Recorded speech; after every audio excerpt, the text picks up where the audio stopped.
Heart অ্যাটাকের ধাক্কা সামলে ধীরে ধীরে মাঠে ফেরার প্রস্তুতি নিচ্ছেন দেশের ওপেনার তামিম ইকবাল।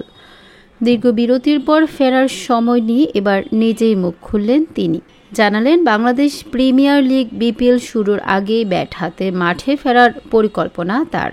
গণমাধ্যমকে দেওয়া সাক্ষাৎকারে তামিম বলেন, বিপিএল খেলার চেষ্টা করব। আমি প্রস্তুতি শুরু করেছি, জিমে অন্য কাজগুলো করছি। ব্যাটিং শুরু করতে কিছুদিন সময় লাগবে, কিন্তু চেষ্টা করব বিপিএল থেকে ফেরার। তামিমের এই বক্তব্যে পরিষ্কার, ক্রিকেট থেকে পুরোপুরি সরে যাচ্ছেন না তিনি, বরং ফিটনেস ধরে রেখে আবারও মাঠে নামার জন্য সময় নিচ্ছেন।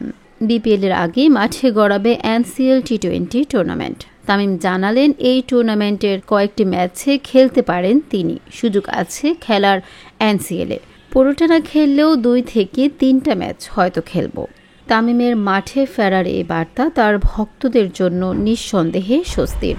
দীর্ঘদিন পর আবারও ব্যাট হাতে দেখা যেতে পারে টাইগারদের সাবেক অধিনায়ককে।